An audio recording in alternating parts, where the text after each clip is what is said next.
Halo teman-teman semua, perkenalkan nama saya Maria Firiani Bunita Isa. Saya dari kelas 11C. Jadi pada video kali ini, saya akan menjelaskan tentang kasus-kasus yang terjadi selama 2 tahun terakhir yang dapat menyebabkan tantangan, ancaman, hambatan bagi bangsa Indonesia. Oke teman-teman, jadi Indonesia merupakan negara multikultural dengan semboyan Bhinneka Tunggal Ika.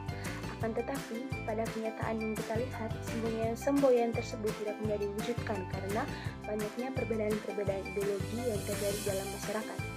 Di satu sisi, keberagaman Indonesia membawa dampak positif bagi bangsa Indonesia. Karena hal tersebut, bangsa Indonesia bisa memanfaatkan kekayaan alam dan budaya untuk kesejahteraan bangsa.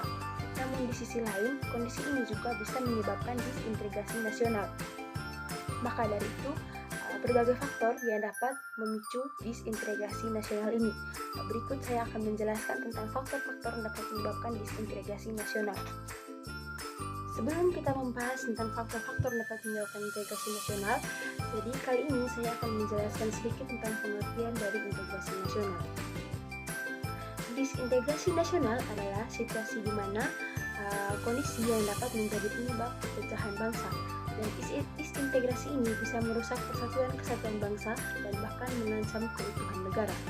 Jadi sebagai bangsa yang besar dan punya keberagaman yang tinggi, Indonesia tidak jarang sekali menghadapi masalah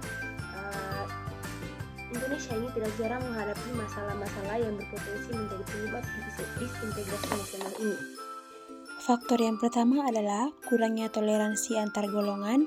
2. Kurangnya kesadaran masyarakat terhadap ancaman dan gangguan dari luar. Yang ketiga, adanya ketidakpuasan terhadap ketimpangan hasil pembangunan. Yang keempat, adanya ketimpangan sosial dan ekonomi yang sangat lebar. Yang kelima, perbedaan ideologi atau kepentingan yang meruncing dan tidak terdamaikan. Yang keenam, sikap tidak saling menghargai di antara sesama anak bangsa. Yang ketujuh, tidak ada yang mau mengalah untuk kepentingan bersama saat terjadi konflik. Yang kedelapan, kesalahpahaman yang meluas dan menyebabkan konflik sosial. Jadi teman-teman, contoh kasus yang dapat menjadi tantangan, hambatan, dan juga ancaman bagi bangsa Indonesia tentang disintegrasi nasional yaitu terjadi di daerah pelosok Papua tentang kesenjangan sosial dan minimnya pelayanan dasar di pelosok Papua sehingga memicu terjadinya disintegrasi. Jadi, masyarakat di pelosok Papua ini masih memiliki banyak sekali perbedaan ideologi. Dan hal ini tersebut juga terjadi karena adanya kesenjangan sosial dan kurangnya pendidikan dasar yang ada di daerah pelosok tersebut.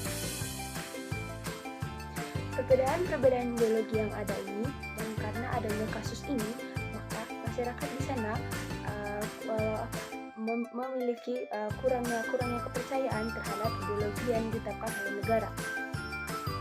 Jadi, bupati di sana mengatakan bahwa masyarakat di kota Papua atau daerah pelosok tersebut masih belum memiliki pelayanan kesehatan dan juga belum memiliki pendidikan dasar yang memadai daerah pelosok tersebut. Dia juga menyebutkan bahwa masyarakat daerah pelosok Papua tersebut membutuhkan waktu 4 jam untuk ke kota Sorong untuk mendapatkan pelayanan kesehatan.